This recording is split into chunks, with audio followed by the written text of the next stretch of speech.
Hello everyone, welcome back to Larry's Anything Goes. Hopefully you're having a great day.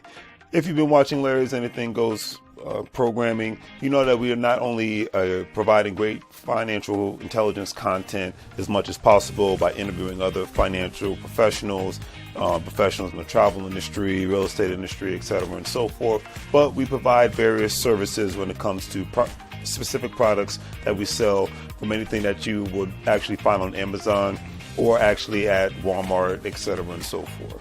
And we are actually providing specific products due to today's current crisis and whatnot to ensure that we provide the right services and products that you need at a reasonable price when it comes to medical face masks, when it comes to hand sanitizer, and when it comes to latex gloves and things of that nature, and etc. and so forth, toilet paper, paper towels.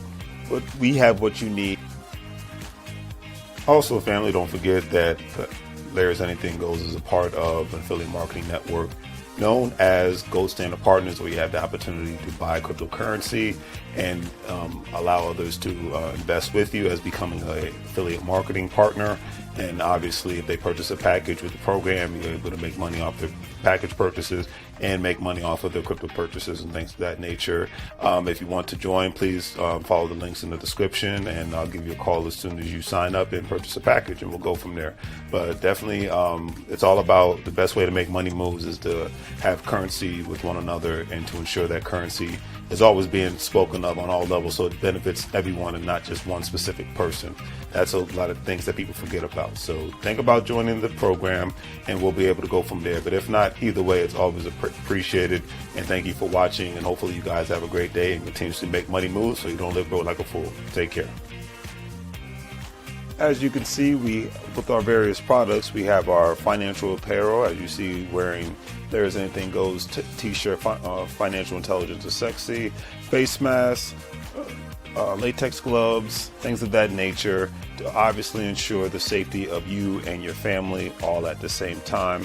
We want to ensure that you get the best products and see the actual products that we're actually providing for you, and giving you another view of not only the shirts and the medical masks, but actually another view of actual latex gloves and the actual hand sanitizer. Because one thing we've learned throughout this unfortunate crisis is that we have to take more precautionary measures to ensure not only the safety for ourselves, but for our families. And having a great pair of hand sanitizers, latex gloves, and medical face masks will ensure that safety. And with all that being said, hopefully you guys will check out our online store. We have the various products that you see here.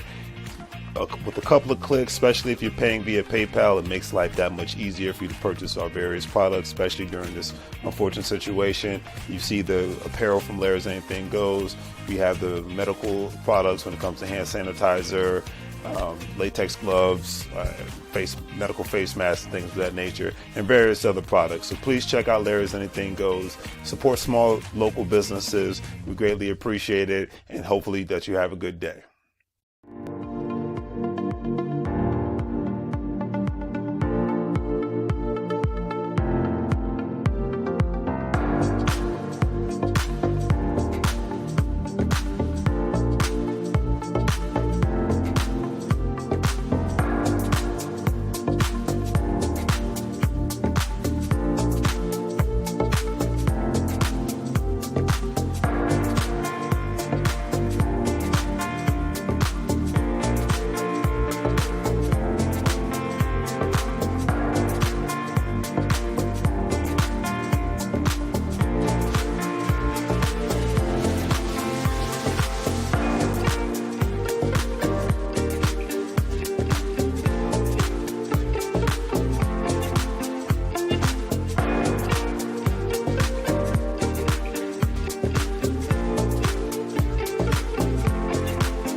Goes it, fam? How goes it? Welcome back to Larry's Anything Goes. Let me get my microphone together. Hopefully, you guys having a great and exceptional Sunday evening.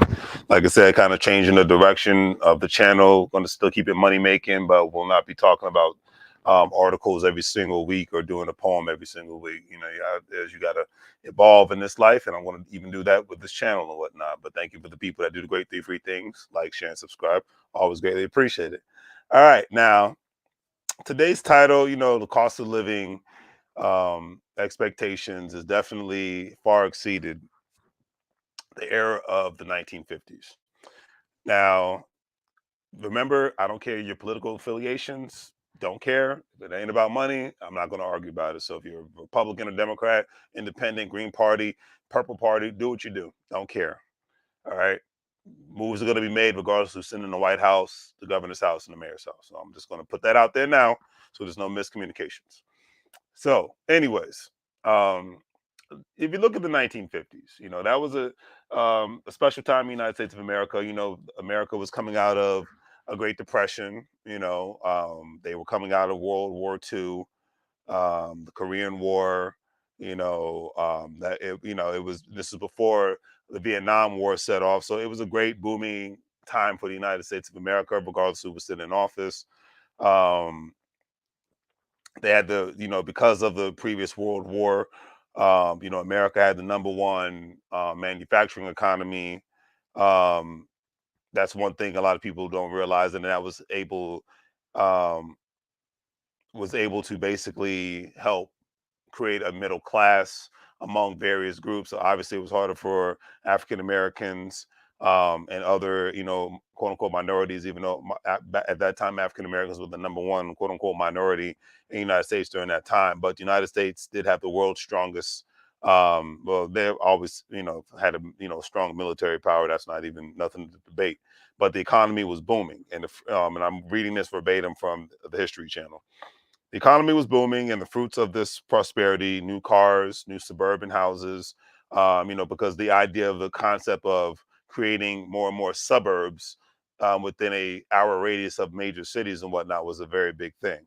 Um, Between the 1950s, 60s, and definitely the 1970s, that was really, quote unquote, throughout all major cities. Most of the major cities, especially up to the 1970s, mostly had African Americans because a lot of the Caucasians within those cities left the major cities and were living in the suburbs. You have a smidgen of black suburbs in various different areas and whatnot because America was a lot more segregated back then. But you had affordable housing, consumer goods, the idea of credit, um, layaway plans, things of that nature. If you can't buy it now, you can buy it. You can set up payment plans to buy it later. Was growing more and more every day. And obviously there's no perfect era. Even in the 1950s there was some specific error and whatnot, but our biggest thing was communism, going against going against Russia, in the sense of the birth of the Cold War, where it was not really boots on the ground of people going at each other and whatnot, but it was basically governments backing other governments to fight against their own different specific conflicts. And I'll just leave it at that. I'm not going to get into all that, but it was really utilizing the 1950s because of the economy aspects of things. The suburbs, the so-called baby boom. The baby boomers of that generation. The boom began in 1946 when a record number of babies were born. 3.4 million were born in the United States of America. About 4 million babies were born each year during the 1950s. And by the time the boom finally tapered off, it was about 1964. There were almost 77 million baby boomers at that time. Now, like I said, the 1950s was spawned ending WW2. Many Americans were eager to have children, start families, start their lives. People came home from war. They wanted to, start their lives. You had a lot of people, factories were everywhere. And America was moving more, was in the height, when you think about the 1940s all the way up to the 1980s, America was in the height of of, the manufacturing time. So whether you lived in Wisconsin, Mississippi, whether you lived in Indiana, Illinois, Ohio, especially in the Midwest, they call the Rust Belt, Pennsylvania, Kentucky, and whatnot, all those specific areas, Michigan. It was a big booming time for manufacturing. war. If it wasn't actual war manufacturing parts, it was definitely car parts. Anything that, for the most part, like stoves are made in the United States. This is, all the stuff that we take for granted now that's made overseas. All that stuff was made in the United States. Toilets, sinks, all that stuff. So there was manufacturing all levels and whatnot. A very big booming economy. Um, and even with racism being what it was, you still had an opportunity for African Americans to even get themselves in the middle class by working in certain factories. And because a lot of African Americans, because of segregation, they were able to have their own banks, they had their own businesses, their own restaurants, so they had their own quote unquote actual community. Because a community means nothing if you don't have an economic base to fall back on, you know. But it was an interesting time. But the thing was, it was normal for people to have more of a savings because um, salaries met expectations of inflation during that time for a lot of people. And you had families were a lot more closer back then compared to now. Like I said, I always envy people who immigrate from other countries, because I noticed that they have more people from third world countries have a stronger bond of, and sense of family than any other parts of the Western Hemisphere, meaning, Canada, Australia, Europe, and United States. Not calling our countries bad or anything of that nature, but I just noticed that people take family much more seriously in third world countries, because in third world countries you have less to fall back on, and you don't have that. You just don't have a it's all about self mentality as a majority mindset. It's a very big minority mindset when it comes to it's all about me. Most people, because they're living in such hard and horrific conditions, they have a sense of the family. So, hey, we as a family collective, we're going to build together and make things happen together, protect each other together, and all that good stuff. So that sense of family. So I always admire and respect that in immigrant families, regardless of what part of the globe they come from Central South America to the Caribbean, Asia, Africa, the Middle East, whatever have you. I noticed that they have that more sense of family and whatnot. But anyways, I digress in that aspect. But the most interesting thing is, at the end of the day, when I think about the 1950s, is, and the main reason why I wanted to go live and talk about this is because I just finished reading, because I'm an avid reader and I'm an old school reader. Even though I'm a millennial, I still like to read hardcover books, but I love to listen to podcasts and whatnot. It's called The Psychology of Money: Timeless Lessons on Wealth, Greed, and Happiness, written by Morgan Housel, one of the best and most original finance books in its years. So maybe you want to check it out. Here it is: Psychology of Money. All right. So the last 2 pages of this book I'm going to read, because it made me think about, this is why you still have, they're a dying population, or they're just being they're retired and whatnot. But you had this generation of people that put they believed in this mindset of, hey, as long as I go get a job, get a trade, get a college education, everything is going to be right. Because once the 70s and 80s came into play, it was known during that, a lot of factory jobs were starting to fade away. And then by the 1990s, with the international trade deals and whatnot, the 1990s was really that time frame where, it was just, it was becoming the new norm that majority of products were not going to be made in the United States of America. Products were going to be made in other foreign countries. And with that boom, help, the spawn of helping countries like China, Japan, and Korea, Vietnam, Mexico, and various other countries. And I'm not doing a country versus country thing, I'm just saying this is what it is. Become economic powerhouse and whatnot, because they were able to have more and more factories in their countries, from Indonesia, etc. All over Central and South America, parts of the Caribbean. It just became cheaper for Western nations and Western corporations to have their products made in these third world countries and whatnot, because basically they don't even own the facilities, they just own the products that they come from facilities. And in most of those countries, they're basically contracting to work out to another corporation, especially if it's China, within that country and whatnot.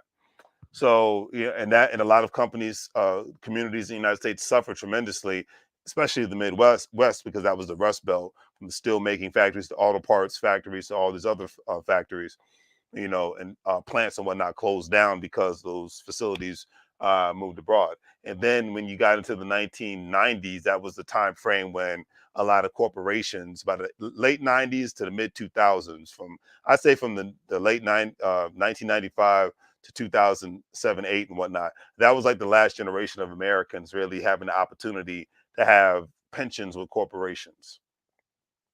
Corporations phased out pensions because they quote unquote said they can't afford it anymore, and then corporations were changing the way that they were even existing in regards to not existing forever in a day, and corporations getting bought out by a multitude of other corporations on a regular basis. You just didn't have that sense of family with a corporation. It's like, hey, and then they didn't want to be able to be responsible for paying out people's pensions and things of that nature because it cut into their profit margins.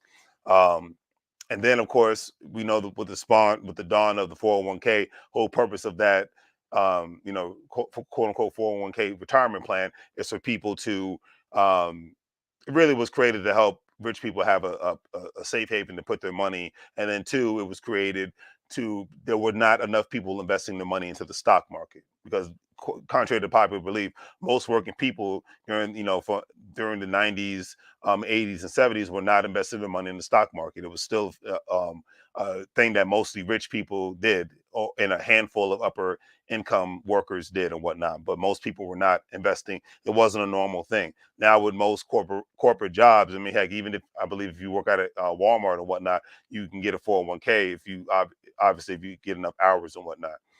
But so yeah, that was just a thing that was not done, and because enough people were investing in the stock market, this opened up the opportunity for people to be able to invest in the stock market and quote unquote have a pension plan that might be enough, but it just depends on your situation and your knowledge and your amount of money that you're contributing and how much your employer is going to match your 401ks. So that's another story for another day. But that's one thing to take into consideration. All right, but let me get to this book because I noticed we've been live for 20 minutes and I do have other things to attend to. But I do appreciate anybody that has been watching it. It's greatly appreciated. Let me get my good old water here. I'll get my stuff squared away.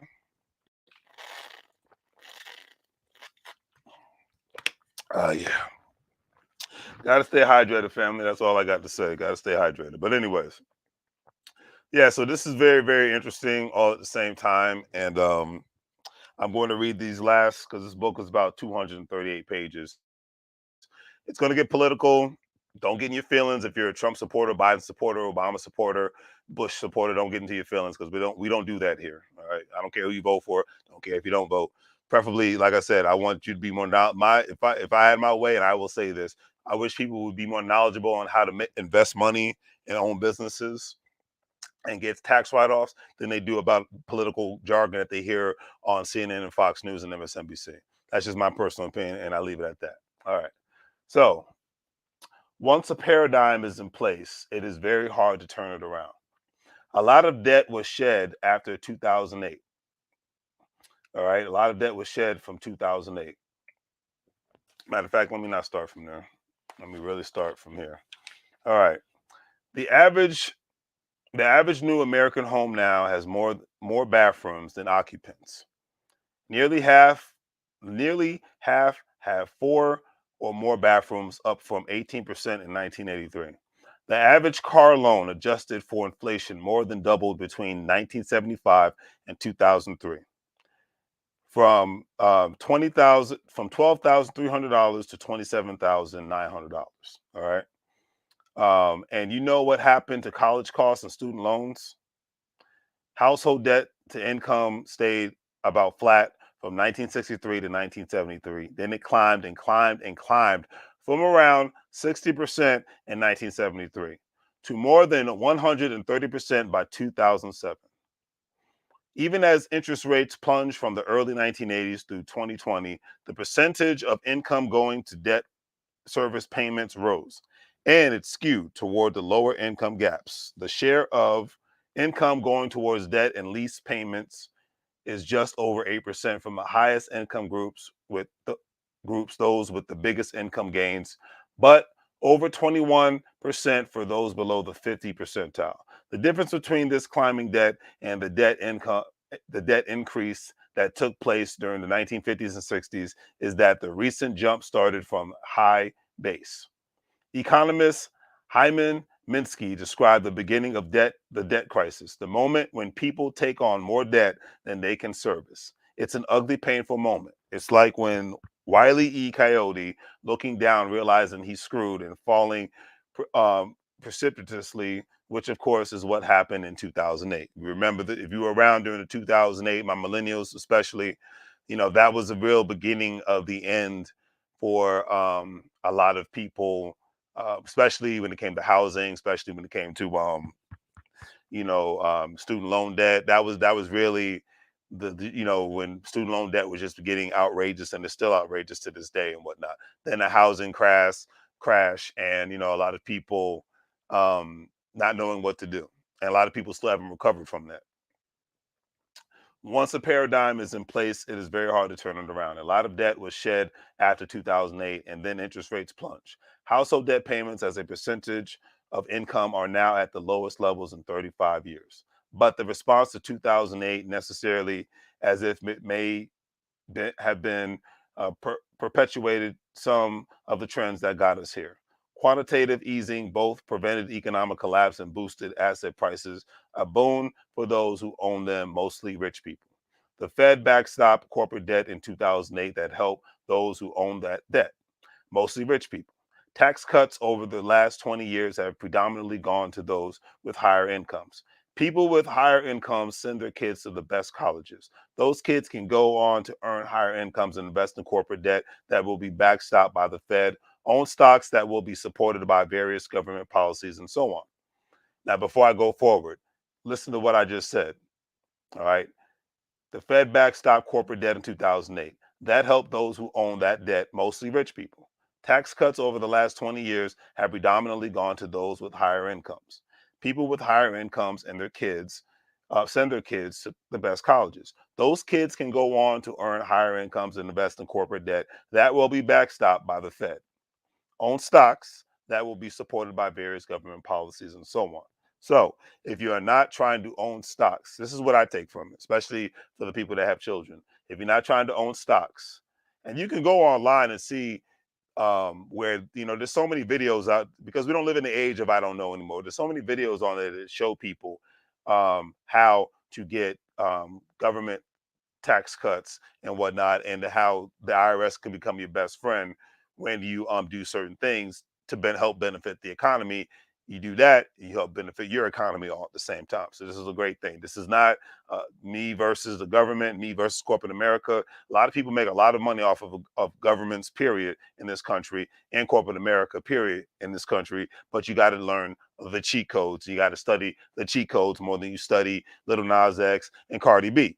I'm just gonna say it like that. I got nothing bad to say about them, but especially grown people should not be studying celebrities unless they work for them, or unless they work in that arena, so that they can help them boost their ratings or whatever they got to do at the end of the day. All right, I got to keep it at that. Okay, none of these things are problems in and of themselves, which is why they stay in place.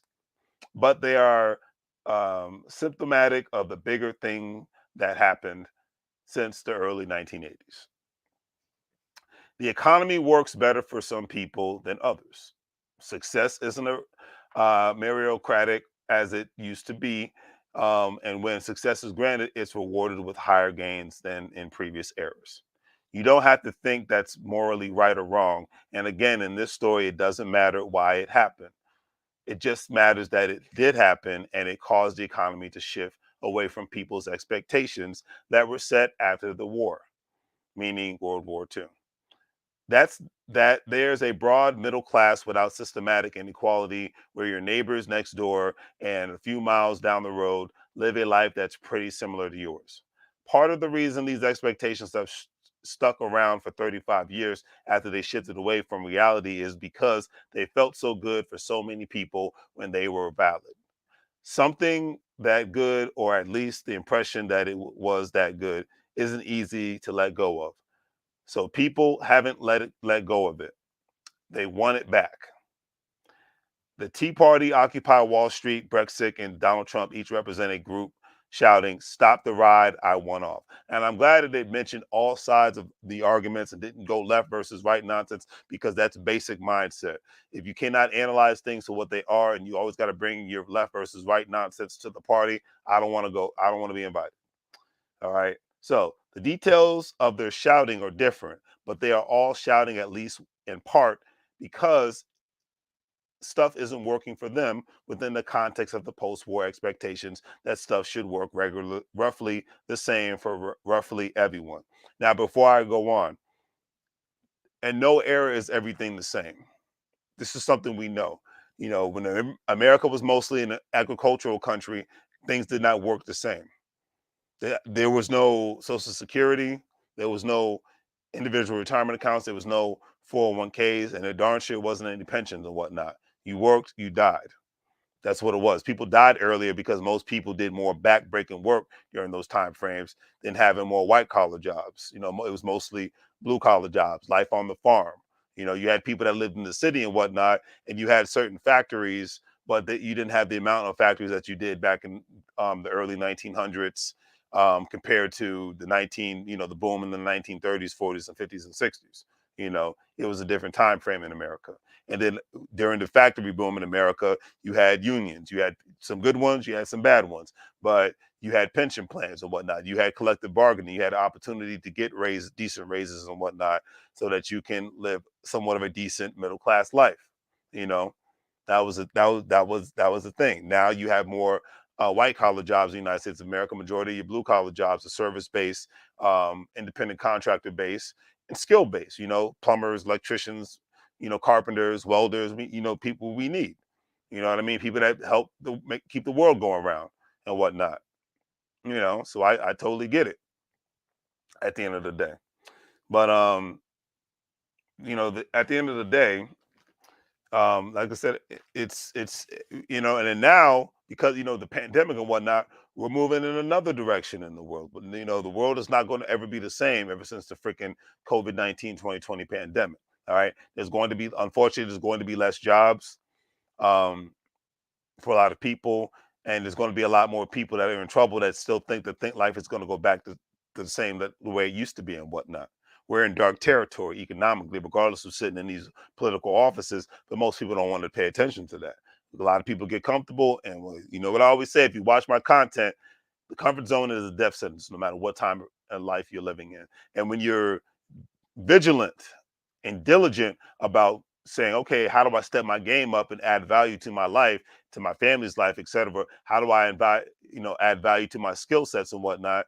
Then doesn't mean necessarily 100% that you're going to be okay. No, but when you're around people that have that same mindset of knowing I can't just only have a job, I got to have backup plans, and we got to talk about vision and collaboration over competition with one another. That's the kind of crew I like to be around. I don't need to be um, in competition with people that's in my circle. I say that now, and I say that to the day I die. Now, if you're not in my circle, that's a different story, but I'll leave it at that. All right. So it says you can scoff at linking the rise of Trump to income inequality alone, and you should. These things are always layers of complexity deep, but it's a key part of what drives people to think. I don't live in the world I expected. I don't live in the world that I expected. That pisses me off. So screw this and screw you. I'm going to fight for something totally different because this, whatever it is, isn't working. Take the mentality and raise it to the power of Facebook. And remember, I don't care if you're a Trump supporter or not. I don't care. I don't worry about politicians. All right. I don't. Only time you hear me talk about rich people, I'm even gonna say politicians, is that there's economic opportunities involved. All right. So like who you like, don't like who you like. I don't care. Instagram, and cable news, where people are more keenly aware of how other people live than ever before. It's gasoline on a flame. Benedict Evans says the more the internet exposes people to new points of views, the angrier people get that different views exist. Now, me, I don't get angrier because, see, I'm not the type that's going to listen to people talk about politics for hours online or watching TV and whatnot. I got more important things to do in my time. If you want to think, if I worked on Capitol Hill or worked for any politician, but because I don't and I never want to, I don't need to pay attention to that. Only time I need to know what's happening with a politician is I need to know what kind of economic incentives they're giving for businesses, what kind of tax write-offs are they giving for businesses and investors. That's all I need to know. Outside of that, I don't care. Do what you do. All right. But a lot of people with too much time on their hands, they get angry over somebody just looking at them. So I just leave it at that. You can't just blame the internet.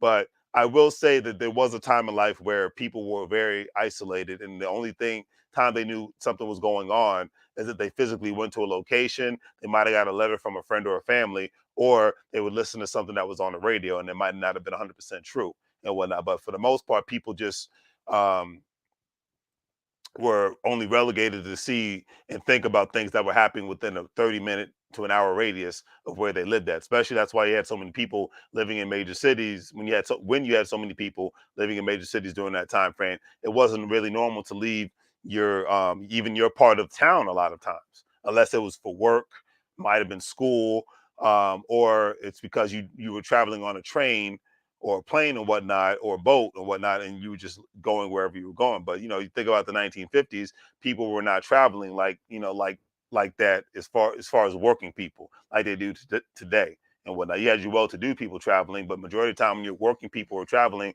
it was because um, they needed to go see family. They might take a one vacation. No, the idea of vacation was like once a year and whatnot. But traveling like people do now just wasn't really happening like that for working people. Well, to do people, yes, but not working people. You know what I mean? Unless those working people were working at the airlines, working at the docks, working on the ship, or working on the trains and whatnot. That's just something to take into consideration. Or they were hauling materials via trucks. Things of that nature. They were in the transportation industry and things of that nature, right? But I'll leave it at that. Okay, so that's a big shift from the post-war economy, where the range of economic opinions were smaller, both because the actual range of outcomes was lower and because it wasn't as easy to see and learn what other people thought and how they lived. I'm not pessimistic. Economics is a story of cycles. Things come, things go. The unemployment rate is now the lowest it's been in decades. Wages are now actually growing faster for low income workers than the rich. College costs, by and large, stop growing once grants are factored in. If everyone studied, advances in health care, communications, transportation, and civil rights since the glorious 1950s, my guess is most wouldn't want to go back. But central theme of this story is that expectations move slower than reality on the ground. That was true when people clung to the 1950s expectations as the economy changed over the next 35 years. And even if a middle class boom began today, expectations that the odds are stacked against everyone, but those at the top may stick around. And the reason why those may stick around is because any sort of middle class boom in 2022 going forward will never be anything like the middle class boom in the 1950s, for the specific reason that people had for working people, they had more pensions. If you make the comparison between 1950s, 60s, and 70s, people had it was normal to have a pension with your job. You work at your job for 20, 30 years, you retire with a good, nice sized pension, and you would get a watch. That was the thing. Okay, that was the thing in a big, big, big way back in those days.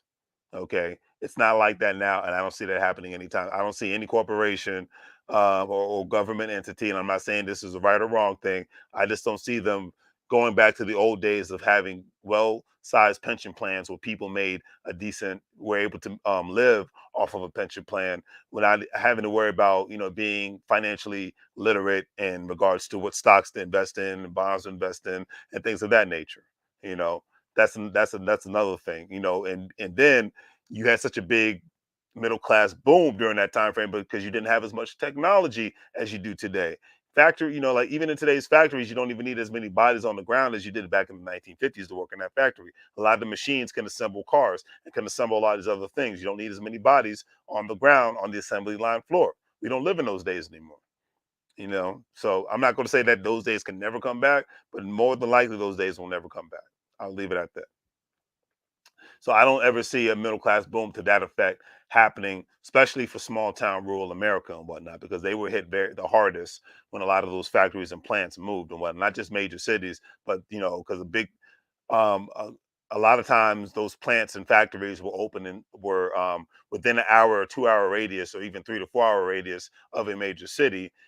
Having those plants and factories in a small town made it cheaper for the company. They didn't have to pay people such high wages and whatnot. So these are things that just, because a lot of towns basically shut down and are desolate in the United States of America because factories and plants closed down. That was the lifeline of the town. You know what I mean? Um, excuse me, like even like Attica in New York, the upstate New York, the that prison in that town, the main um, economics of that town with the prison and like two to three factories and whatnot. So you just think about that. Matter of fact, a lot of prisons, corporate prisons and state prisons, are the lifeline of certain small towns in the United States of America. Am I saying it's right or wrong? I don't think there's a right or wrong answer to that. But I'm saying is these institutions are the lifeline of the economy. It is what it is. So I don't ever see that kind of middle class boom happening again unless and I don't wish that on anybody or any country, but China would have to collapse. You know, middle and Central America would have to collapse.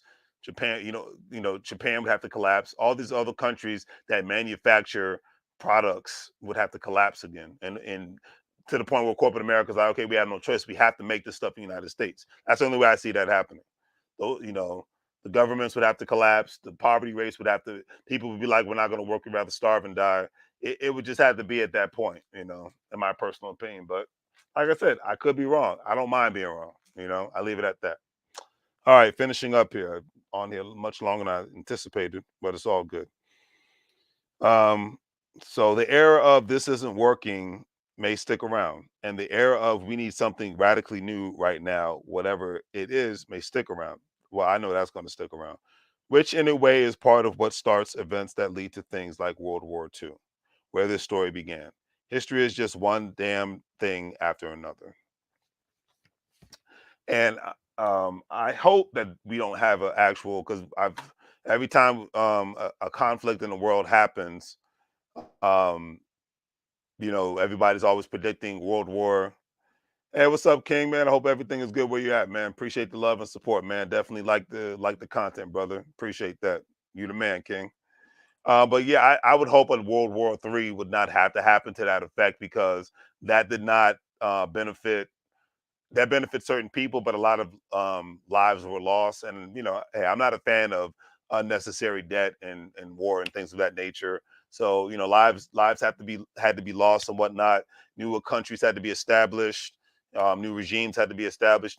There was a new pecking order in the world and whatnot. I mean, if that has to happen, who knows? That maybe that may happen one day. I mean, I can't predict the future, but I know a radical, drastic change will take place in order for the people to make it in the new world order of the economy, regardless of what part of the world you're in. Because you have the digital nomads now, you have the people who are making more money online than ever before in history and whatnot. And that is a beautiful thing. And you have the conscious community, the conscious economic community that I feel like I'm a part of, growing more and more every single day. Okay, straight up and down. They're growing more and more every single day, and that great information is being put out. And because of that information is being put out, a lot of people implementing it in their everyday lives. The more people get financially intelligent, the more people invest their money, the more people increase their income, the more people own real estate, the more people own businesses, whether it's single or family businesses and whatnot, the better off the country will be, the better off your families will be. Having those economic backup plans, having you know, child saving plans, health saving plans, individual retirement plans, life insurance, whole life, term, whatever. The more we engage in these economic conversations and not arguments, the better off we'll be. So I will leave it at that. All right. Just wanted to keep it simple on that note. Very passionate about the subject matter. And it's like I said, it's not about who's sitting in these political offices. It's about what you're doing on a regular basis with your family. Because there have been plenty of people who prospered during the Bush era, during the Obama era, during the Trump era, and even now during the Biden era, as crazy as things are, because they got the economic eyes on the prize. And I think that needs to be a T-shirt right there, and definitely maybe even a subject matter. Keep your eyes on the economic prize. All right, because that is the God's honest truth right there, man. It's like, and even with your health and whatnot, your health is your wealth, but keep your eyes on the economic prize. Straight up and down.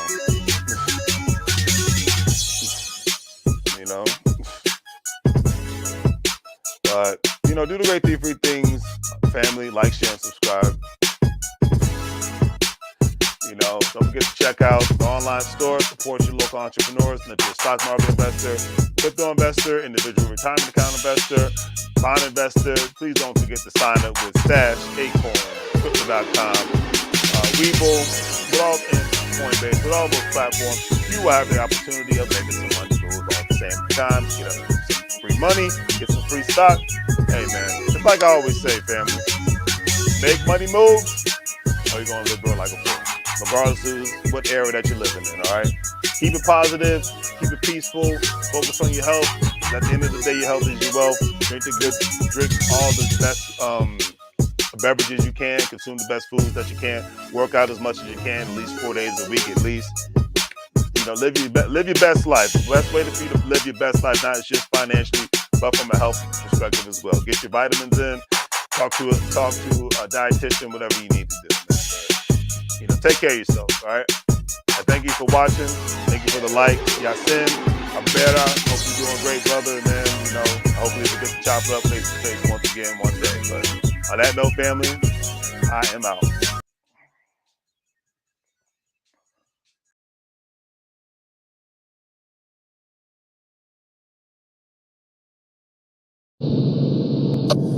Mike, now.